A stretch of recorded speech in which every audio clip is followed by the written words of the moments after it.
Bonjour tout le monde, moi c'est Marie-Christine. Bienvenue sur ce nouvel épisode du podcast Tricot et Couture, un bas solitaire. Vous pouvez me retrouver sur Instagram avec le pseudo MCLEVQ. Sur Ravelry, c'est Tricot MCL et j'ai également une page Facebook qui est Tricot Design MCL.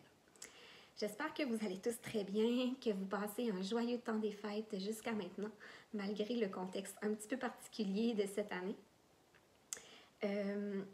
J'espérais pouvoir enregistrer avant, mais je suis quand même contente d'avoir le temps de le faire avant la fin de l'année 2020 et avant la fin de ma grossesse, parce que je suis presque à 38 semaines de grossesse actuellement. Puis on est aujourd'hui le 30 janvier, fait que dans les dernières journées vraiment de cette année 2020 qui fut assez difficile, disons, pour plusieurs personnes. En fait, j'ai eu un mois de décembre pas très facile. À mon échographie premièrement, mon échographie de 3e trimestre de grossesse, le bébé n'était pas très gros, mais il restait dans les limites de la normale. Sauf que dans les semaines suivantes, mon ventre a comme arrêté de grossir. Puis il y avait plusieurs signes qui nous laissaient suspecter que le bébé grandissait pas comme il faut. Fait que j'ai eu plusieurs échographies rapprochées. Là, en fait, j'étais tout le temps rendue à l'hôpital pour passer des examens. Là, parce que le bébé avait développé un léger retard de croissance, puis il fallait que ce soit surveillé. Donc, j'ai dû ralentir ma cadence au travail, malheureusement. Ce qui est comme plus facile à dire qu'à faire, vu que j'avais encore beaucoup de responsabilités puis de choses à régler là, avant d'aller en congé de maternité. Fait que ça a été des semaines un petit peu intenses, stressantes et c'est ça, là, tout ça. Là. Mais finalement, quelques jours avant Noël, on a vraiment eu des bonnes nouvelles. Le repos avait bien fonctionné, puis le bébé avait vraiment repris sa croissance complètement normalement. Ça sera probablement pas un énorme bébé de 10 livres, là, mais il était dans les mêmes percentiles que Arthur était au même âge. Là, fait que on était vraiment très rassurés et très contents. Fait que là, j'ai un petit congé de suivi médical pour les prochaines semaines. C'est un petit peu moins intense et rapproché, donc j'ai plus de temps aussi à la maison.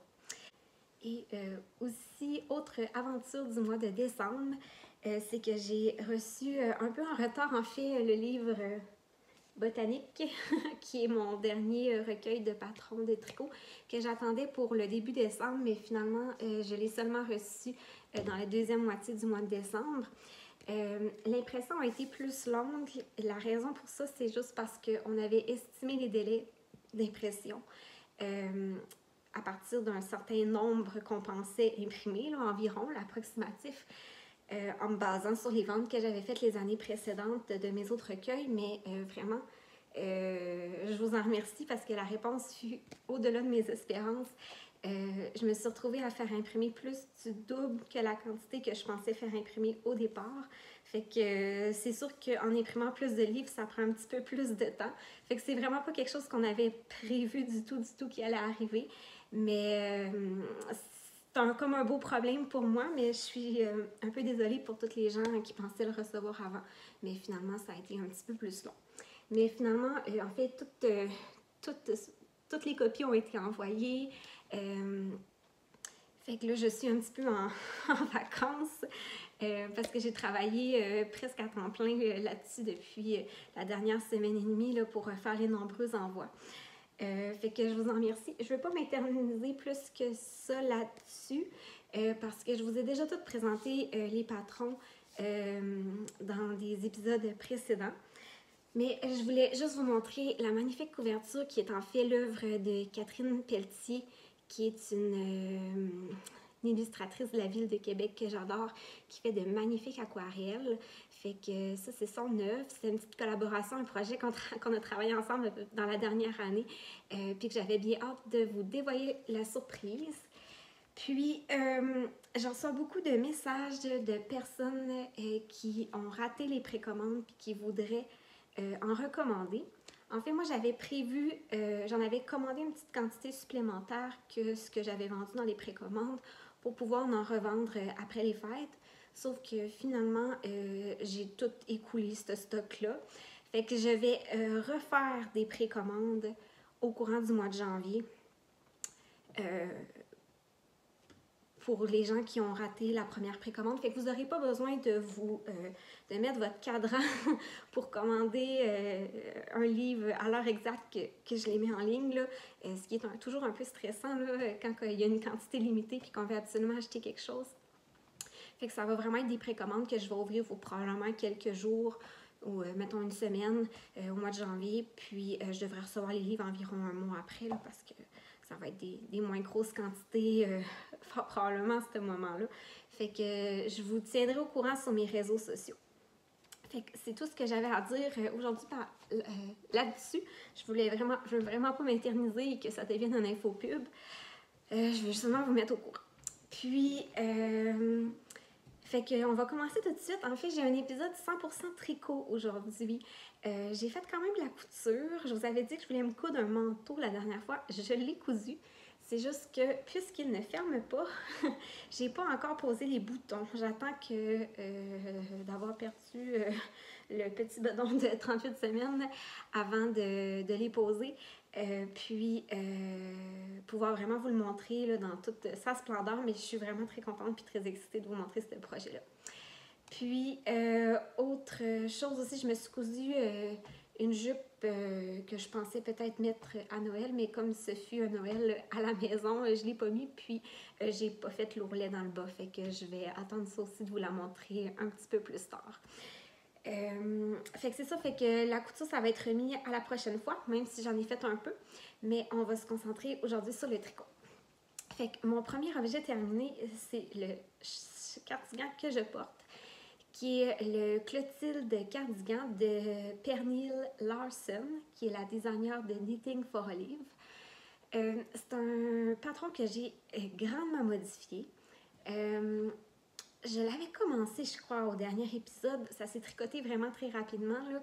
Je l'ai fait sur des aiguilles 6,5 mm. J'avais un gauge un peu plus petit que celui dans le patron. J'avais un gauge, je pense, de 13 ou 14 mailles par 10 cm.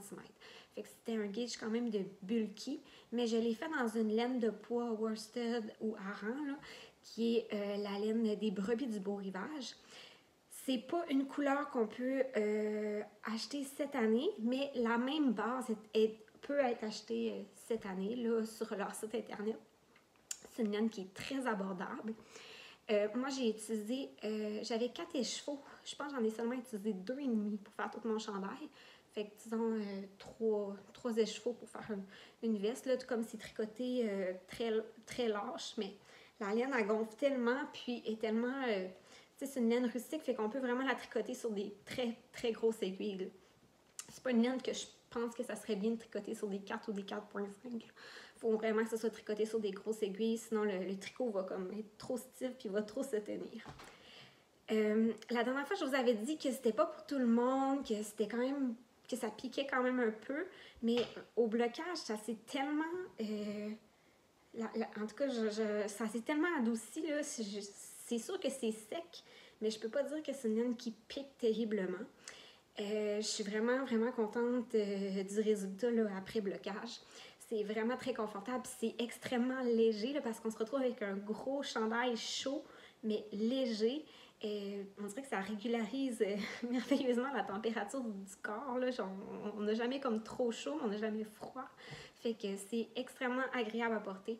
Je l'ai énormément porté, puis je sais que je vais encore énormément la porter là, parce que c'est vraiment... en plus, dans le gris comme ça va avec tout. Fait que voilà, en vrai, c'est un chandail, je vais me lever pour vous montrer. C'est un chandail qui est entièrement dans cette dentelle-là. Moi, j'avais choisi de le faire seulement sur les bras, juste pour que ce soit plus simple à tricoter. J'ai un peu modifié aussi les proportions du patron pour que ça m'aille mieux, parce que avec le gauge que j'ai fait là, mais je voulais quand même avoir les manches assez amples, puis assez comme un peu bouffantes, pour pouvoir justement mettre quelque chose d'autre en dessous. Je me suis retrouvée à faire les manches du large, mais le corps, je pense que c'était le small que j'ai fait. Mais j'ai pas fait la dentelle sur le corps. Puis, autre modification que j'ai fait, c'est que j'ai monté plus de mailles sous les bras. parce que dans le patron, je pense qu'il faisait juste monter une maille ou deux. Puis j'avais peur que ça fasse comme trop poigné sous les bras. Là. Puis bon, la manière que moi j'ai écrit mes patrons, j'aime mieux monter un petit peu plus de mailles sous les bras quand c'est un raglan. Je trouve que ça a fait mieux. Puis vraiment, je suis extrêmement contente de la façon dont il tombe. Là. Je trouve qu'il fait parfaitement bien. Puis j'ai aussi modifié la patte de boutonnage qui était un genre de high cord. Je sais pas trop quelle façon qu'il faisait dans le patron. J'avais pas envie de le faire. Moi, j'ai seulement les 2 dernières mailles, j'ai fait 2 mailles à l'endroit. Fait que ça fait que, vu que ces 2 mailles à l'endroit, ils replient une sur l'autre comme ça, fait que ça fait vraiment une belle finition. Puis, c'est ça. Puis, j'ai fait des boutonnières tout le long parce que dans le patron, il en faisait juste une en haut puis en bas, ce qui est vraiment bizarre. Il y avait beaucoup de choses bizarres dans ce patron-là.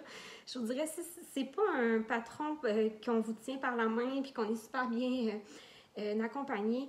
Mais moi, je pense que je suis une tricoteuse assez expérimentée, puis il y a des choses que je me questionnais pourquoi ils faisaient ça comme ça dans le patron. Là. C'est pas des erreurs comme telles, mais c'est juste que peut-être que c'est moi qui me posais trop de questions puis que j'analyse un petit peu tout, là, mais il y a des choses que je trouvais que c'était compliqué pour rien, que ça aurait pu être écrit plus simplement, là, disons. Là. Fait que si c'est votre premier patron, je vous le conseille pas pour un premier patron. Si vous êtes quelqu'un qui a besoin d'être tenu par la main dans un patron de tricot, c'est peut-être pas le meilleur choix. Mais sinon, c'est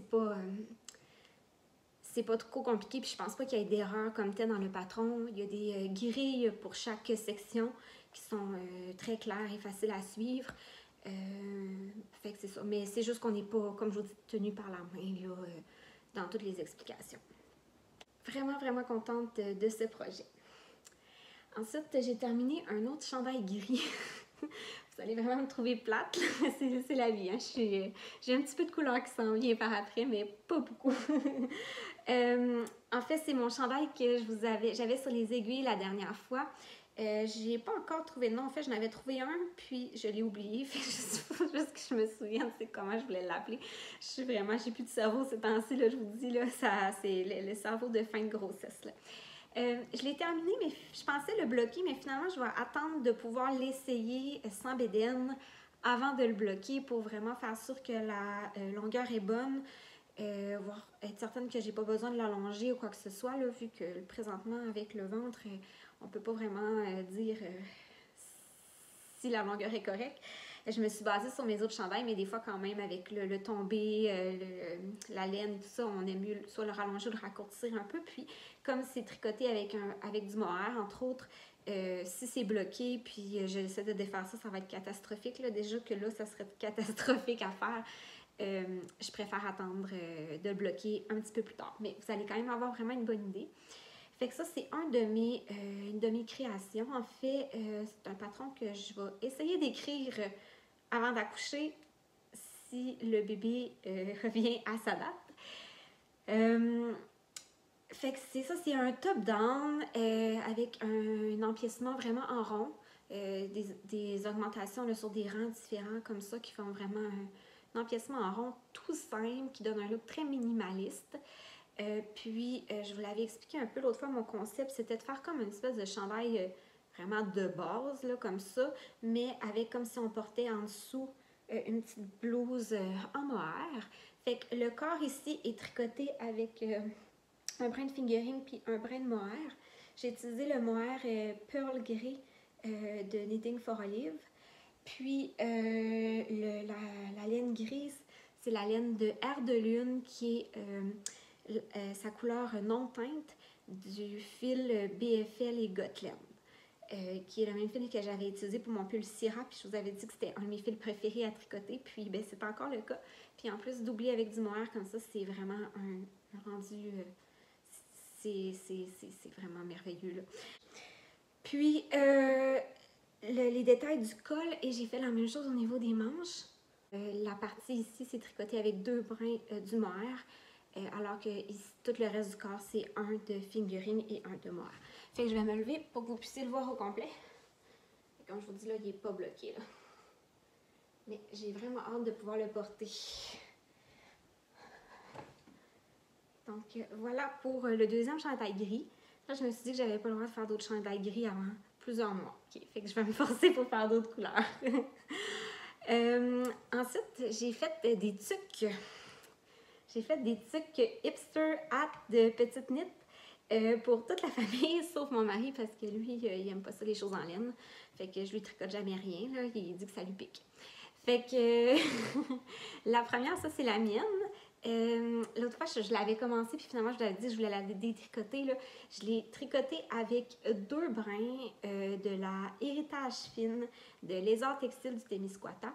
C'est la couleur Dermatose des Russules, qui est un magnifique orange, un petit peu corail, comme je les aime.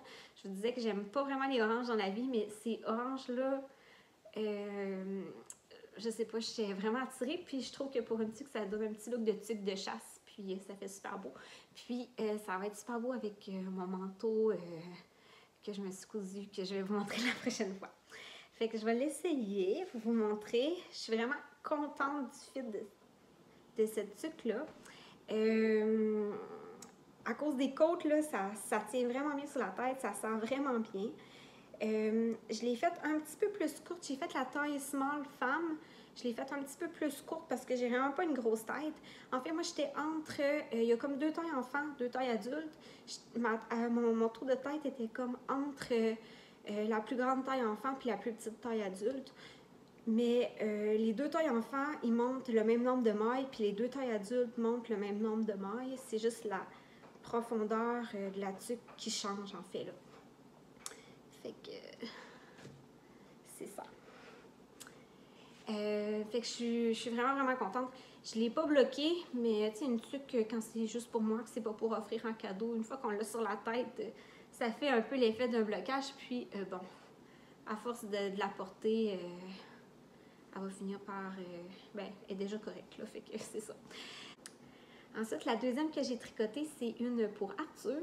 Lui, je lui ai fait la 2e taille dans le patron, là, qui en fait la 2e taille pour enfants. Je l'ai tricoté avec 2 brins de Piccolo de Julie Asselin, qui est une laine qui n'existe plus. Ça, c'était la couleur Johnny, qui était le noir. C'était en l'honneur de Johnny Cash, là, de Men in Black. Fait que c'est ça. Puis, j'ai pris 2 brins, là, c'est 2 brins de fingering. Un peu comme j'ai fait avec la mienne. Puis, sauf que ça, c'est du Mérino Superwash avec nylon, là, fait que ça donne un rendu vraiment plus mou que la mienne qui se tient beaucoup plus, vu que c'est une laine rustique là, et québécoise. Fait que c'est ça, je suis vraiment, vraiment contente.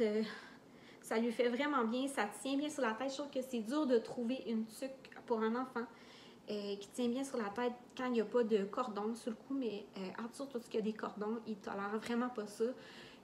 Puis bon, j'ai tout le temps peur qu'il s'étouffe avec ça puis qu'il reste pris dans quelque chose à la garderie, là. Fait que je voulais vraiment quelque chose qui attache pas sous le menton. Mais vraiment, ça tient aussi bien sur la tête. Il n'a jamais les oreilles à l'air, il la perd jamais. Il ne cherche pas à l'enlever. C'est vraiment, je suis extrêmement ravie de ce modèle-là pour un enfant. Puis c'est sûr que si je lui refais une tuque dans les prochaines années, ça va être encore probablement ce modèle-là. Puis, je vais vous dire, ça fait vraiment un tissu qui est épais, là, les 2 épaisseurs de fingering avec les côtes, puis en plus le rebord replié. Puis, ça lui a même presque sauvé la vie l'autre fois parce que j'allais le chercher à la garderie. Puis bon, tu sais, moi, avec ma grosse bédaine, j'ai pas le meilleur équilibre du monde. Puis je le tenais dans mes bras pour l'embarquer dans l'auto. Puis j'ai glissé sur une plaque de glace. Moi, je me suis pas fait mal parce que j'ai comme retombé un peu assis sur mes genoux. Mais j'ai échappé Arthur en tombant. Puis Arthur est tombé vraiment sur la tête, sur le ciment. Fait que j'ai vraiment, vraiment eu la peur de ma vie, là. Ça l'a cogné fort. Mais heureusement, il y avait sa tuque, puis il a tombé directement sur l'épaisseur double ici. Puis il y avait son capuchon en plus de son manteau qui est comme en duvet, là, qui est vraiment épais, là. Fait que je me suis dit, il a été sauvé d'une commotion cérébrale par la tuque hipster de Petite Knit. Fait que merci Petite Knit. Puis finalement, bon, inquiétez-vous pas pour lui, là, il a dit bobo, puis il a pleuré pendant une quinzaine de minutes, puis après ça, il était revenu complètement normal. Fait que j'avais vraiment peur qu'il fasse une commotion cérébrale, mais finalement, tout s'est bien passé. Fait que ça, c'était la mésaventure et la tuque qui a sauvé la tête de mon garçon. Puis ensuite, j'étais vraiment tannée de tricoter des côtes, deux. J'avais vraiment mal au poignet, mais je voulais absolument en faire une pour le petit bébé dans mon ventre. Fait que j'ai fait cette toute petite mignonne tic hipster. En fait, celui-là est pas dans le patron comme tel. J'ai monté, il me semble, 80 mailles. Faudrait que je recalcule, là. En tout cas, c'est pas dans le patron. J'ai monté moins de mailles que la plus petite taille, mais ayant fait le patron déjà 2 fois, je comprenais un peu le calcul mathématique que Petite Knit avait fait derrière tout ça. Si jamais vous êtes intéressé de faire ça comme moi, achetez le patron de la hipster, puis je vais retrouver mes notes que j'ai mis à quelque part, je me souviens plus où, pour faire la version petit bébé naissant, là, ou premier mois de vie, parce que vraiment, cette circonférence-là, là, ça aurait été trop gros pour un petit bébé naissant. Là. Même si c'est fait plus court, ça l'aurait pas bien tenu sur la tête. Fait que ça, je pense que ça va être juste parfait. Là, je l'ai comparé avec des petites tuques qu'Arthur portait dans ses premiers mois de vie. Puis je pense que ça va être parfait. Puis ça va être bien chaud pour le coco. Puis, je l'ai fait dans une couleur, vous allez dire, vraiment poche pour un bébé, mais moi, je trouvais que c'était beau. Ça, c'est la magnifique laine de Léa Flora que Mélissa m'avait donnée en même temps que m'envoyer la laine pour faire un des bas de la collection de bas. Puis, je sais pas c'est quoi la couleur, mais c'est comme un super de beau petit beige grisonnant. Puis, c'est que le manteau d'hiver de petit bébé dans le ventre est bleu marin. Puis, l'intérieur du capuchon est exactement cette couleur-là. Fait qu'il est comme en poilu là, de cette couleur-là. Fait que je pense que ça va vraiment être beau avec le bleu marin, puis la petite capuche là, qui est de la même couleur que ça. Fait que c'est pour ça que j'ai choisi cette couleur-là, là, puis c'est ça. Puis en même temps, mais ça va aller avec tout. Fait que je suis vraiment, je vais vous dire bien franchement, c'est vraiment pas le patron le plus le fun à tricoter. C'est même un peu plate. Mais je suis tellement contente des projets, des résultats finaux. Là. La mienne, je trouve qu'elle fait bien, vraiment chaude. Arthur, ça lui fait bien. Puis bon, bébé, ça reste à confirmer. Là. Mais c'est ça. Fait que si jamais vous voulez le faire, achetez le patron de la hipster, puis écrivez-moi, puis je vais vous dire comment j'ai fait pour le modifier à partir de tout ça. Là. Fait que c'est ça. Fait que c'est tout pour les projets terminés. Ça fait quand même beaucoup, il me semble. J'ai un projet en cours sur mes aiguilles qui est un projet de chandail. À chaque année, dans le temps des fêtes, un petit peu avant Noël, j'aime ça monter un projet que qui va me suivre un peu partout dans les parties de famille ou souvent, moi je vais en temps normal, je vais voir ma famille beaucoup à Rimouski, fait qu'on est souvent sur la route là, entre Noël puis le jour de l'an, puis on y va un petit peu à Noël, on revient, on retourne au jour de l'an, fait que j'aime ça avoir un projet que je peux tricoter aussi dans l'auto. Puis j'aime ça que ce soit un projet un peu spécial, quelque chose vraiment pour moi. Comme l'année dernière, j'avais fait mon poinsettia à ce moment-là. Puis l'autre année d'avant, j'avais fait mon cardigan Nancy, qui est un de mes patrons également.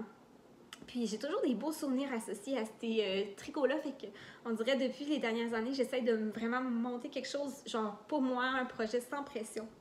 Vraiment quelque chose que moi j'ai le goût de porter. Fait que c'est ça que j'ai fait avec ce projet-là. C'est des laines que j'ai achetées tout dernièrement. En fait, j'ai refait une commande chez les Brebis du Beau Rivage. Je suis complètement vendue. Vous allez être tannés de m'en entendre parler, mais j'aime vraiment, vraiment cette petite entreprise-là, qui est en fait un élevage de brebis proche de la ville de Québec. Puis, je voulais commander une couverture de laine pour mon petit bébé. Puis, en même temps, tant qu'à payer du shipping, je me suis commandé de la petite frissonne, qui est... je pense que c'est pas mal la même base que la héritage fine des arts textiles du Témiscouata. Elle me semble un petit peu plus mince. Ça se peut qu'elle soit plus mince un petit peu. Mais c'est comme une fingering. Puis, c'est non teint, là. Mais il y en a de la teinte sur le site internet qui est teinte justement par Christine des Arts Textiles du Témiscouata. Les couleurs sont vraiment magnifiques. Mais j'avais le goût d'y aller avec vraiment le mouton à sa source, toute brute.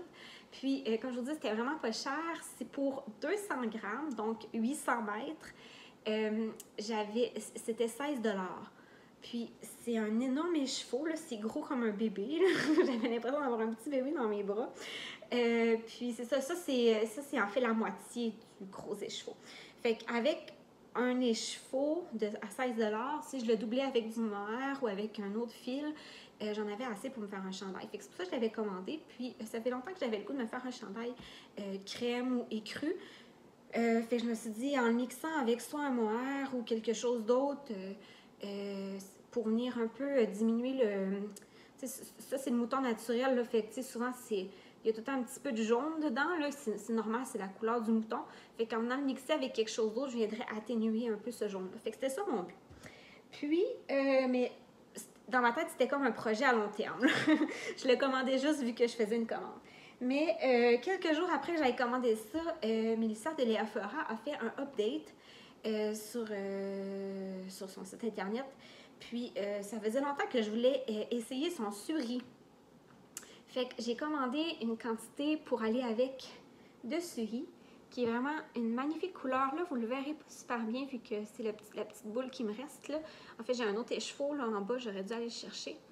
Mais c'est la couleur Gadou, qui est comme un petit crème avec un peu comme des petites mouchetures de guéris très très léger de place en place. Fait que c'est vraiment magnifique, c'est extrêmement doux.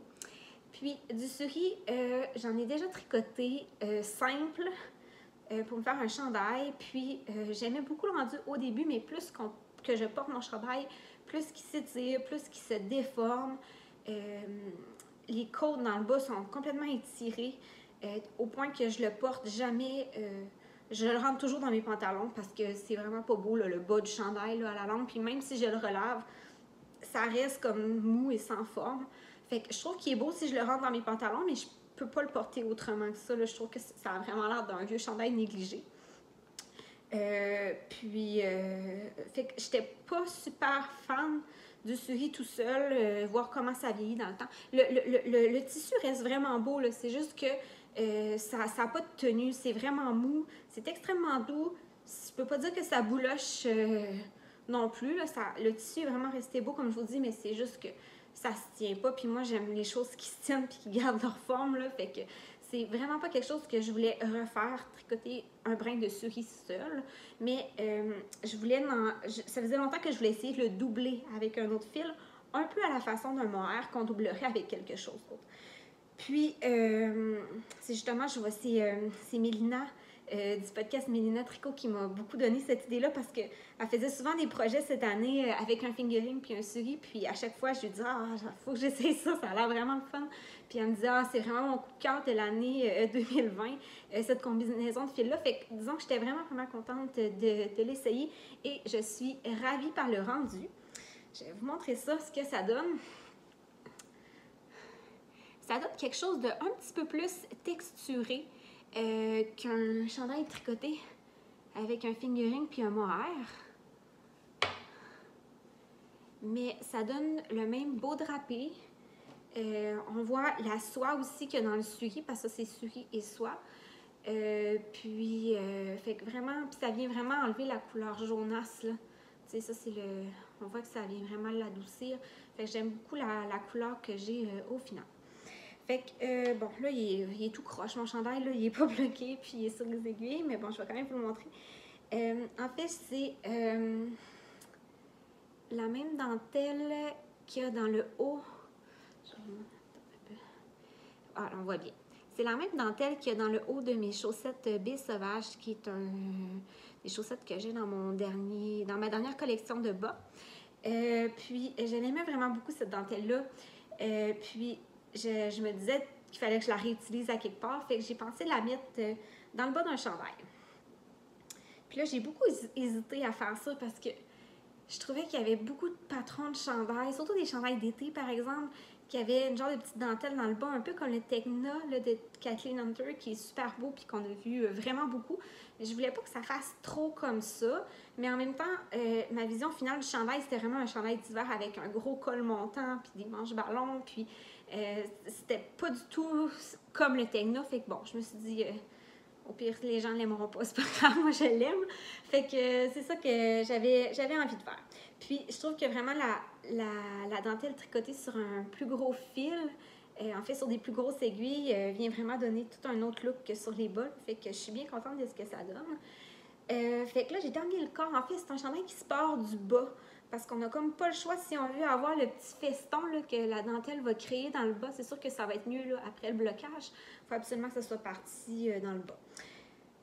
Puis on le monte. Puis ensuite, les manches sont tricotées du haut vers le bas par contre.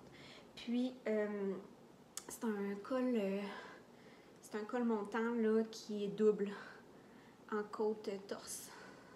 Puis c'est tellement la chose la plus merveilleuse à avoir autour du cou. J'arrête pas de l'essayer pendant que je le tricote.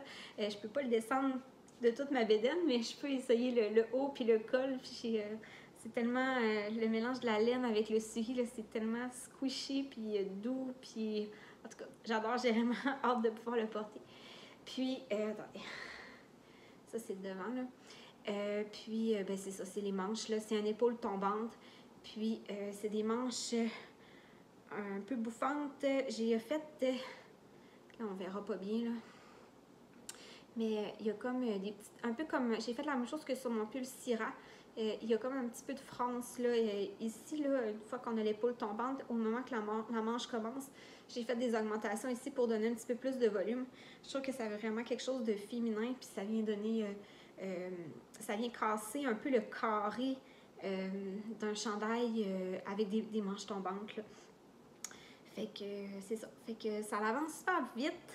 Là, vous allez avoir l'impression que j'ai tricoté énormément dernièrement, là, mais sérieusement, en quelques jours, j'avais tout fait le corps parce que c'est fait sur des aiguilles, je pense que c'est des 5 mm. Ouais, j'utilise des 5 mm. Puis j'ai un gauge de ces deux fils-là ensemble, j'ai un gauge de 17 mailles par 10 cm. Fait que j'ai comme un gauge un peu de hareng.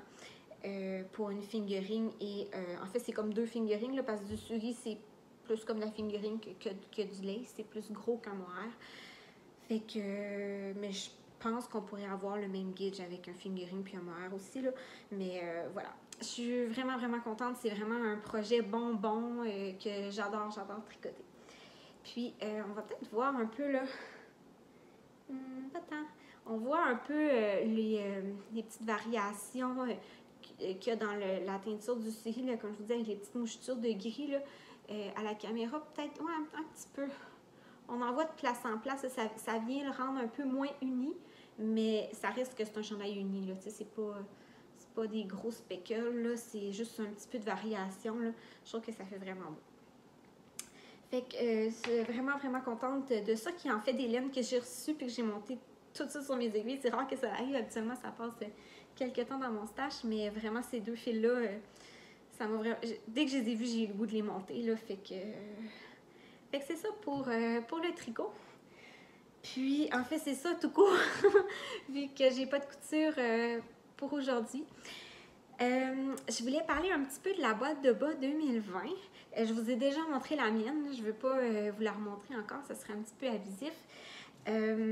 Mais j'ai fait une publication sur ma page Facebook, sur laquelle ma page Facebook c'est Tricot Design MCL, sur lequel vous pouvez mettre en commentaire une photo de votre boîte de bas de 2020. Il n'y a pas de nombre de paires de bas minimum, mais mettez-moi pas une photo de boîte vide quand même, là, c'est poche, là. Je pense que c'est ça. Mais si vous avez juste 2 ou 3 paires de bas en 2020, puis que c'est la première fois que vous faisiez des bas, je trouve que c'est vraiment respectable, fait que vous pouvez y aller de cette façon-là. Puis, je vais faire le tirage au début janvier. Alors, vous avez jusqu'au 3 janvier, jusqu'à dimanche, en fin de journée, pour publier une photo. Puis, j'annoncerai le gagnant de ça sur ma page Facebook. Puis, je vais encore une fois faire un tirage parmi le hashtag boîte de bas 2020. Qui vont aussi se gagner, le gagnant va aussi mériter un écheveau de laine teinte à la main. Puis, sauf que pour ce qui est du hashtag boîte de bas 2020, je vais annoncer le gagnant dans le prochain épisode de podcast qui va sûrement être fin janvier, février, tout dépendant comment ça va aller avec le bébé. Parce que je veux que ce soit quelqu'un qui écoute le podcast qui gagne, vu que sur Instagram, un petit peu tout le monde a commencé à utiliser le hashtag, là, fait que je veux que ce soit quelqu'un quand même qui écoute le podcast qui a la chance de gagner. Mais sur Facebook, je vous dis, je vais l'annoncer vraiment directement sur ma page là, à ce moment-là. Fait que c'est ça. Merci d'avoir été là jusqu'à la fin. Merci d'avoir été là en fait pendant toute l'année 2020. Puis on se revoit bientôt, j'espère, en 2021 et j'espère que ce sera une meilleure année. Bye bye, prenez soin de vous.